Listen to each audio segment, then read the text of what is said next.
Shalom sahabat Gebada, apa kabar hari ini? Senang sekali dapat bertemu dengan saudara-saudari semua dalam gerakan baca dengar Alkitab atau Gebada. Saya Pendeta Tommy Lengkong, Sekretaris Umum PGLI. Hari ini kita akan menyelami kisah yang terkandung dalam Kejadian pasal 21 hingga 23. Jika kita fokus pada firman yang Tuhan berikan kepada kita dan membaca Alkitab, maka dari hari ke hari, satu demi satu, kita akan menemukan bahwa beberapa hari berubah menjadi seminggu, sebulan, bahkan setahun. Ini menunjukkan pentingnya konsistensi dalam membaca firman Tuhan. Jika saya harus memilih bagian terpenting dari peristiwa dalam hidup Abraham, saya pikir saya akan memilih bagian bacaan hari ini. Akhirnya, Sarah melahirkan Ishak, anak yang dijanjikan oleh Allah. Ini adalah peristiwa yang menunjukkan bahwa janji Tuhan pasti akan menjadi kenyataan. Ini mengubah hal yang mustahil menjadi mungkin. Dari sesuatu yang dianggap lelucon menjadi tawa, bahagia, dan haru. Namun sukacita itu hanya sebentar. Tuhan memerintahkan Abraham untuk mempersembahkan Ishak, anak yang telah lama dinantikannya. Seperti Tuhan adalah pribadi yang berhati dingin. Tuhan memberikan sesuatu kepada Abraham dengan susah payah, namun kemudian memerintahkan Abraham untuk mempersembahkan anaknya itu. Itu pasti merupakan ujian yang sulit bagi Abraham. Jika saya menjadi Abraham, saya mungkin akan berkata, bagaimana Tuhan bisa seperti ini? Tidak mungkin, bukankah Tuhan lebih tahu? Bagaimana aku mendapatkannya? Lebih baik engkau menyuruhku yang menjadi korban untuk dikorbankan. Mungkin saya akan berdebat, mengeluh, dan melawan Tuhan. Akan tetapi, Abraham berbeda. Dia mengalahkan berbagai godaan yang ada. Dia naik ke gunung, mendirikan mezbah, dan mempersembahkan Ishak sebagai korban. Dia taat tanpa membantah. Pada saat itu, Tuhan melihat hati Abraham yang takut akan Tuhan, sehingga Tuhan menyiapkan seekor domba jantan. Hal itu benar-benar momen yang mengharukan hati Abraham sebagai seorang ayah. Betapa besarnya rasa syukur Abraham kepada Tuhan. Pasti Abraham ingin memberikan penghormatan besar kepada Tuhan. Bagi Abraham, Ishak bukan sekedar harapan hidup, melainkan kristalisasi imannya dan inti janji Tuhan kepadanya. Abraham menaati firman Tuhan tanpa membatin. Abraham percaya sepenuhnya pada janji Tuhan, dan dia memiliki rasa percaya atas janji itu. Bukankah sebetulnya Tuhan telah melihat iman Abraham yang sesungguhnya, sehingga menjadikannya sebagai bapa orang percaya?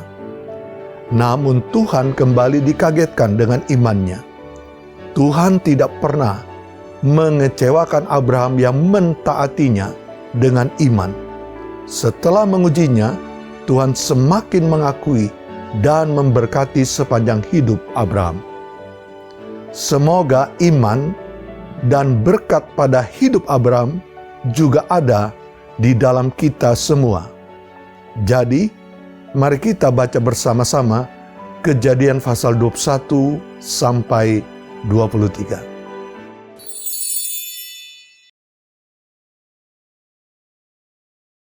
Tuhan memperhatikan Sarah seperti yang difirmankannya, dan Tuhan melakukan kepada Sarah seperti yang dijanjikannya. Maka mengandunglah Sarah, lalu ia melahirkan seorang anak laki-laki bagi Abraham dalam masa tuanya. pada waktu yang telah ditetapkan sesuai dengan firman Allah kepadanya. Abraham menamai anaknya yang baru lahir itu Ishak, yang dilahirkan Sara baginya. Kemudian Abraham menyunat Ishak, anaknya itu, ketika berumur 8 hari, seperti yang diperintahkan Allah kepadanya. Adapun Abraham berumur 100 tahun ketika Ishak anaknya lahir baginya. Berkatalah Sara, Allah telah membuat aku tertawa. Setiap orang yang mendengarnya akan tertawa karena aku. Lagi katanya, Siapakah tadinya yang dapat mengatakan kepada Abraham, Sara menyusui anak? Namun, aku telah melahirkan seorang anak laki-laki baginya pada masa tuanya. bertambah besarlah anak itu dan ia disapih. Lalu Abraham mengadakan perjamuan besar pada hari Ishak disapih itu. Pada waktu itu Sara melihat bahwa anak yang dilahirkan Hagar, perempuan Mesir itu bagi Abraham, sedang main dengan Ishak anaknya sendiri.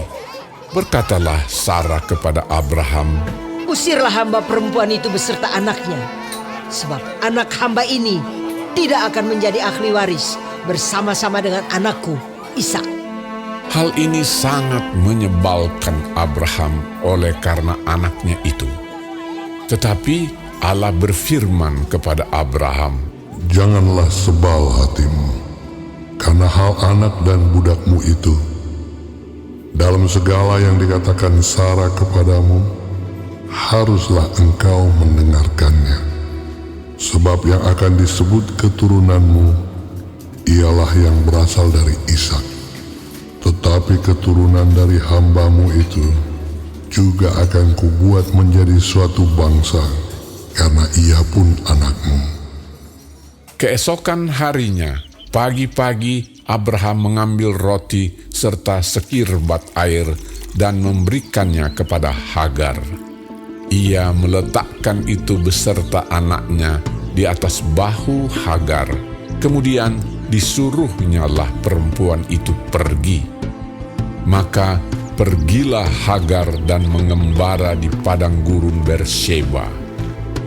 Ketika air yang dikirbat itu habis, dibuangnyalah anak itu ke bawah semak-semak, dan ia duduk agak jauh, kira-kira sepemanah jauhnya, sebab katanya, Tidak tahan aku melihat anak itu mati. sedang ia duduk di situ, menangislah ia dengan suara nyaring. Allah mendengar suara anak itu, lalu malaikat Allah berseru dari langit kepada Hagar, katanya kepadanya, Apakah yang kau susahkan, Hagar? Janganlah takut, sebab Allah telah mendengar suara anak itu dari tempat ia terbaring. Bangunlah, angkatlah anak itu, dan bimbinglah dia, sebab aku akan membuat dia menjadi bangsa yang besar. Lalu Allah membuka mata Hagar sehingga ia melihat sebuah sumur.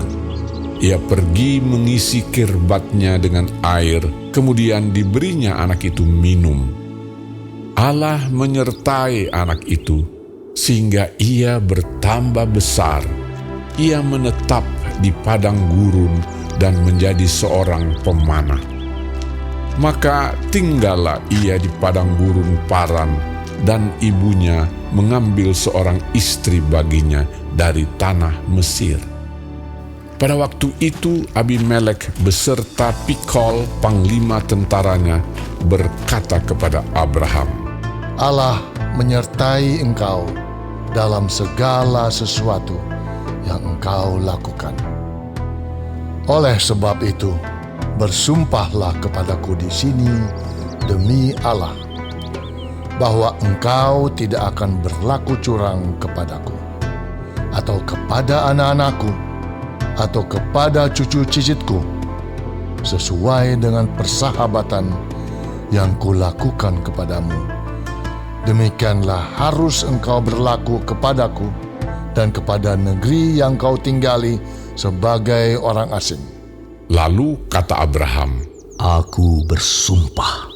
tetapi Abraham menyesali Abimelek tentang sebuah sumur yang telah dirampas oleh hamba-hamba Abimelek. Jawab Abimelek, Aku tidak tahu siapa yang melakukan hal itu. Lagi tidak kau beritahukan kepadaku, dan sampai hari ini belum pula ku dengar. Lalu Abraham mengambil domba dan lembu dan memberikan semuanya itu kepada Abimelek. Kemudian kedua orang itu mengadakan perjanjian.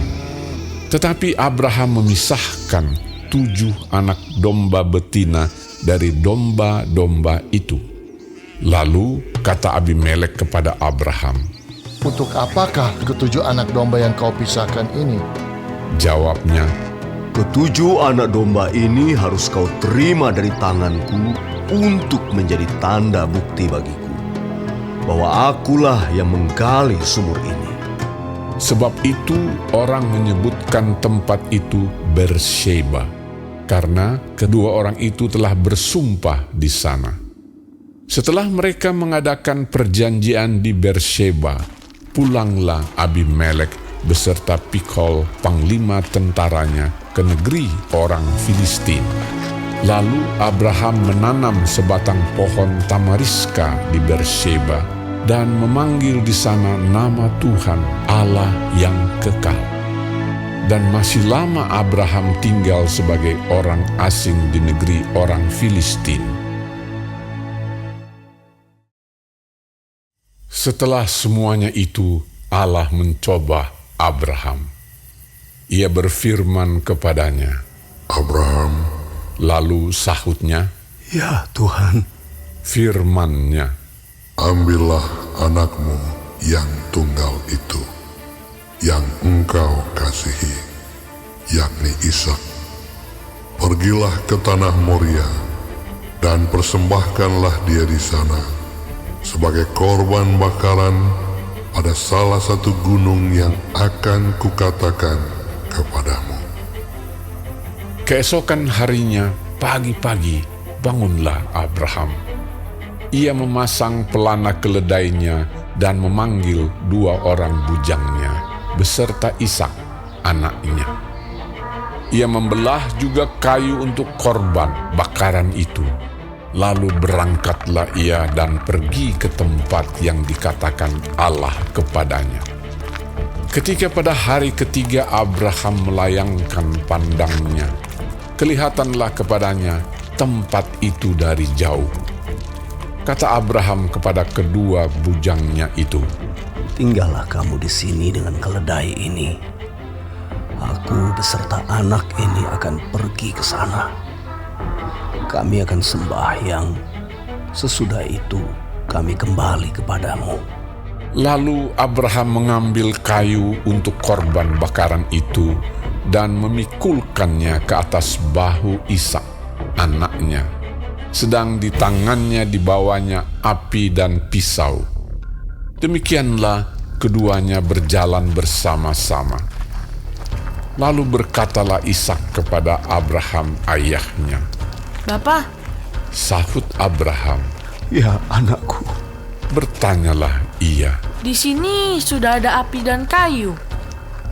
Tetapi, di manakah anak domba untuk korban bakaran itu? sahut Abraham. Allah yang akan menyediakan anak domba untuk korban bakaran baginya, anakku. Demikianlah keduanya berjalan bersama-sama. Sampailah mereka ke tempat yang dikatakan Allah kepadanya. Lalu Abraham mendirikan mezbah di situ. Disusunnyalah kayu, diikatnya Ishak anaknya itu, dan diletakkannya di mezbah itu di atas kayu api. Sesudah itu Abraham mengulurkan tangannya, lalu mengambil pisau untuk menyembelih anaknya. Tetapi berserulah malaikat Tuhan dari langit kepadanya, Abraham, Abraham, sahutnya. Ya Tuhan. Lalu ia berfirman, jangan bunuh anak itu, dan jangan kau apa-apakan dia, sebab telah kuketahui sekarang bahwa engkau takut akan Allah, dan engkau tidak segan-segan untuk menyerahkan anakmu yang tunggal kepadaku. Lalu Abraham menoleh dan melihat seekor domba jantan di belakangnya, yang tanduknya tersangkut dalam belukar. Abraham mengambil domba itu, lalu mengorbankannya sebagai korban bakaran pengganti anaknya. Dan Abraham menamai tempat itu Tuhan menyediakan. Sebab itu sampai sekarang dikatakan orang, di atas gunung Tuhan akan disediakan. Untuk kedua kalinya berserulah malaikat Tuhan dari langit kepada Abraham. Katanya, Aku bersumpah demi diriku sendiri, demikianlah firman Tuhan. Karena engkau telah berbuat demikian, dan engkau tidak segan-segan untuk menyerahkan anakmu yang tunggal kepadaku, maka aku akan memberkati engkau berlimpah-limpah, dan membuat keturunanmu sangat banyak, seperti bintang di langit, dan seperti pasir di tepi laut, dan keturunanmu itu akan menduduki kota-kota musuhnya. Oleh keturunanmu lah semua bangsa di bumi akan mendapat berkat, karena engkau mendengarkan firman-Ku. kemudian kembalilah Abraham kepada kedua bujangnya, dan mereka bersama-sama berangkat ke Beersheba, dan Abraham tinggal di Beersheba. Sesudah itu Abraham mendapat kabar, juga Milka telah melahirkan anak-anak lelaki bagi Nahor, saudaramu, Us anak sulung, dan Bus adiknya, dan Kemuel ayah Aram, juga Keset, Haso, Pildas, Yitlaf, dan Bituel. dan Betuel memperanakan Ribka. Kedelapan orang inilah dilahirkan Milka bagi Nahor, saudara Abraham itu. Dan gundik Nahor yang namanya Reuma melahirkan anak juga, yakni Tebah, Gaham, Tahash, dan Maaka. Sarah hidup 127 tahun lamanya. Itulah umur Sarah. Kemudian matilah Sarah di Kiryat Arba, yaitu Hebron, di tanah Kanaan. Lalu Abraham datang meratapi dan menangisinya. Sesudah itu Abraham bangkit dan meninggalkan istrinya yang mati itu, lalu berkata kepada Bani Het, Aku ini orang asing dan pendatang di antara kamu. Berikanlah kiranya kuburan milik kepadaku di tanah kamu ini, supaya kiranya aku dapat mengantarkan dan menguburkan istriku yang mati itu. Bani Het menjawab Abraham, Dengarlah kepada kami, Tuanku. Tuanku ini seorang raja agung di tengah-tengah kami. Jadi kuburkanlah istrimu yang mati itu dalam kuburan kami yang terpilih. Tidak akan ada seorang pun dari kami yang menolak menyediakan kuburannya bagimu untuk menguburkan istrimu yang mati itu. Kemudian bangunlah Abraham lalu sujud kepada Bani Het, penduduk negeri itu, serta berkata kepada mereka, Jika kamu setuju bahwa aku mengantarkan dan menguburkan istriku yang mati itu, maka dengarkanlah aku dan tolonglah mintakan dengan sangat kepada Efron bin Zohar, supaya ia memberikan kepadaku gua Makpela miliknya itu yang terletak di ujung ladangnya. baiklah itu diberikannya kepadaku dengan harga penuh untuk menjadi kuburan milikku di tengah-tengah kamu. Pada waktu itu Efron hadir di tengah-tengah Bani Het. Maka jawab Efron, orang Het itu, kepada Abraham dengan didengar oleh Bani Het, oleh semua orang yang datang di pintu gerbang kota. Tidak, tuanku, dengarkanlah aku. Ladang itu kuberikan kepadamu, dan gua yang di sana pun kuberikan kepadamu. Di depan mata orang-orang sebangsaku, kuberikan itu kepadamu. Kuburkanlah istrimu yang mati itu. Lalu sujudlah Abraham di depan penduduk negeri itu, serta berkata kepada Efron dengan didengar oleh mereka, Sesungguhnya jika engkau suka, dengarkanlah aku.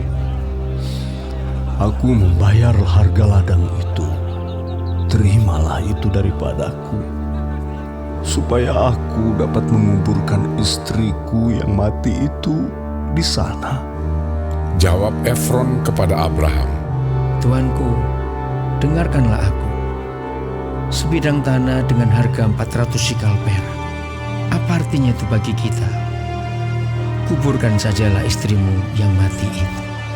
Lalu Abraham menerima usul Efron, maka ditimbangnyalah perak untuk Efron sebanyak yang dimintanya dengan didengar oleh Bani Het itu, 400 sikal perak, seperti yang berlaku di antara para saudagar.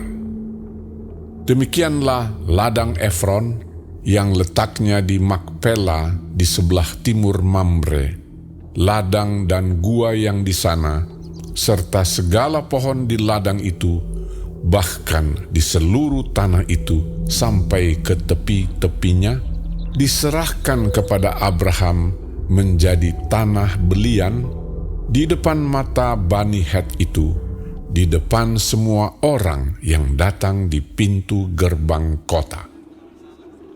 Sesudah itu Abraham menguburkan Sarah, istrinya, di dalam gua ladang Makpela itu di sebelah timur Mamre, yaitu Hebron di tanah Kanaan.